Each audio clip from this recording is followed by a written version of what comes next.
Hello everyone, it's Tonya with Scribbles in Time. I'm going to do a very quick video. This is going to be so fast, I promise.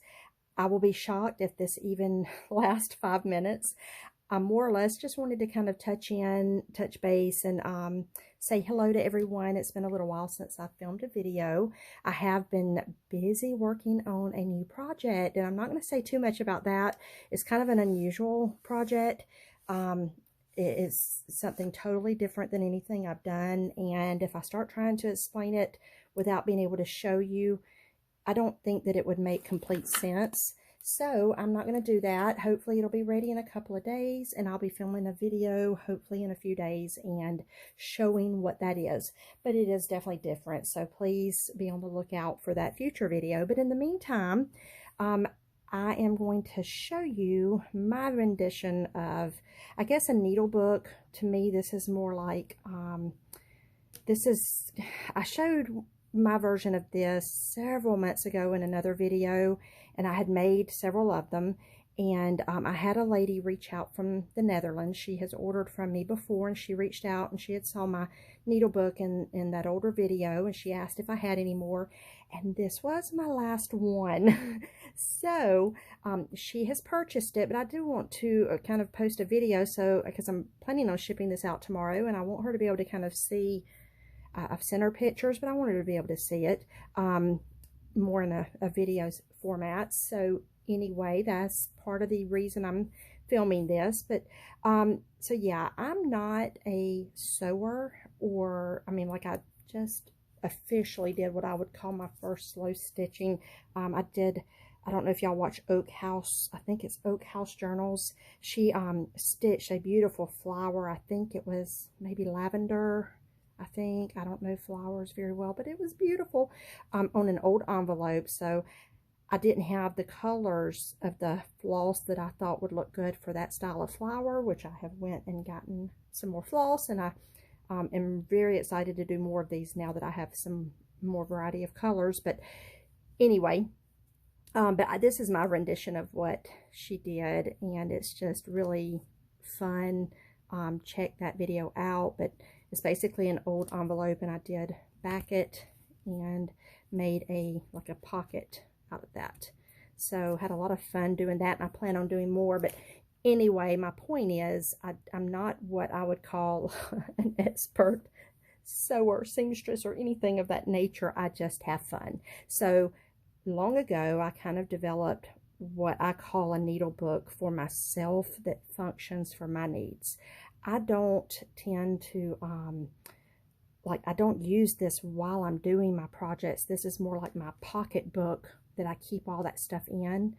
And so, just like my pocketbook, I have to clean this out often. I find that I stick little pieces of thread in here a lot that's left over, or little pieces of the embroidery floss that I don't want to, throw away, and I stick them in here. And then, or when you separate the floss out and you have, like the extra 3 pieces. And anyway, so I do have to go through from time to time and clean mine out, just like my pocketbook. But that's kind of the way I'll describe this. Maybe a sewing pocketbook. Anyway, this was my rendition to serve my needs. So I think that's important to say, because if you were to look at what most of you probably call needle books, this is nothing like probably not nothing like a true needle book per se. But this is my version, my rendition of what I like to use. And part of the reason I love this so much is because, to me, it's just so pretty sitting out. I can leave this sitting, by my chair, and if I forget to put it up, it's still pretty sitting out. And I just like it. I've put a pouch on the back of mine with a little magnetic closure like that, and I've kind of tucked everything in the front for the purposes of this video. But I do put a lot of this stuff, I tend to put it in this pouch in the back, which I'll show you. And I also keep a bag in mine that I keep the floss shoved down into, and sometimes buttons. But anyway, so the sweet lady reached out, wanted to know if I had one. So I got this out. I'm shipping it tomorrow, and I'm probably going to make a few more. I don't know if I'll list them in my Etsy. If anyone is interested in one, just reach out to me, comment below, and I'll let you know how to contact me. And anyway, but just wanted to mainly show her what I'm shipping out tomorrow. So as you can see, it's very small. I laid a ruler here just to kind of, for comparison. So it's about 6 inches by about 5. Pretty small. And when you open it up, again, this stuff's going to slide out because I don't normally keep this in here, but for the purpose of the video, I wanted it all to kind of show. But so here's embroidery floss, a little pencil, because I tend to, you know, draw out my little pattern of what I'm going to be stitching, you know, that kind of thing. So I put a pencil in mine. There's tape measure. I do not use this at all other than for collaging, but I thought it looked pretty, so I'm putting that in hers to send to her. And then a little piece of old vintage measuring tape. I'm gonna go ahead and take these scissors out because they're just gonna slide around. And so yeah, that's the front of it. There's just 2 little pockets. This pocket is backed with cardstock to give it a little bit more structure, and then this one is just a strip of pretty material coming across.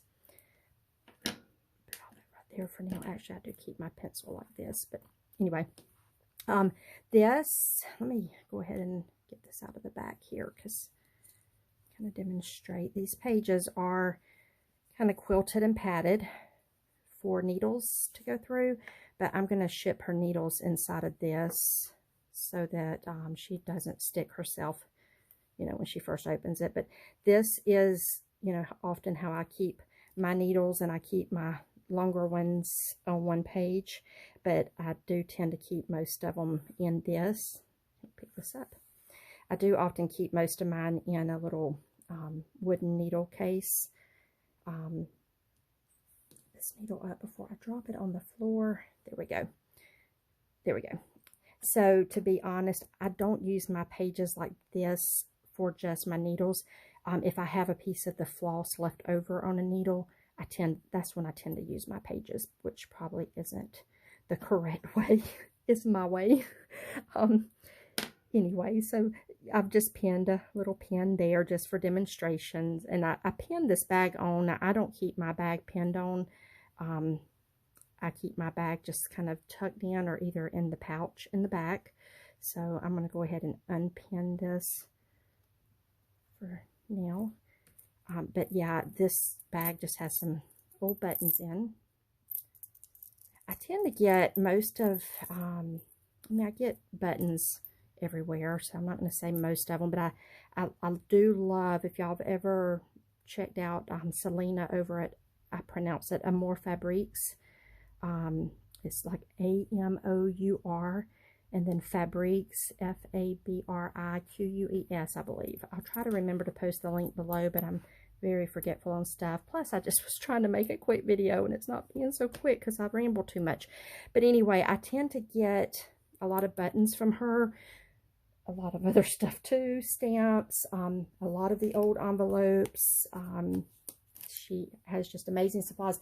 In fact, I have a whole bin over here of little tidbits of pieces of lace. That's one of the things I love about her, is that I struggle with cutting up things, and she does it for me. So she'll go ahead and cut up my stuff, because, like, for example, here, I got a whole stack of these from her. This is just stuff I really have a hard time of cutting. I have so much cross-stitch and embroidery pieces, but I just struggle with cutting them. So as y'all have seen in other videos of mine, when I do a journal with this kind of stuff, I typically just use the whole piece because I struggle with cutting them, but Selena cuts them for me. And I love that because then I actually am able to use them. So anyway, y'all need to check her out. She is amazing. So where was I? We're about done with this anyway.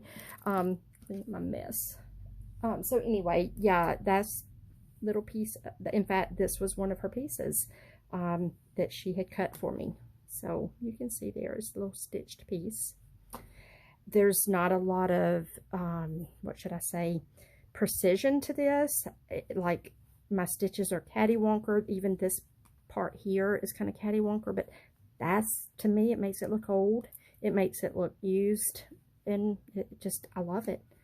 So anyway, that's that. Here's a old, what do they call those? Laundry pins pinned in the back. And then this is just that little pouch I was telling you with the magnet. And I do typically keep this kind of stuff in there. And then sometimes threads and everything. Okay, so I'm gonna stop talking now. I just wanted to touch base and kind of update y'all with where I'm at and what I'm up to. And I hope to see y'all in a few more days with a video of something totally different. I am so thankful to all of you for subscribing. I really appreciate you, and I hope to hear from you. Thank you so much for watching my video, and if you enjoyed it, please give me a thumbs up and comment below. Thanks so much. Love you all.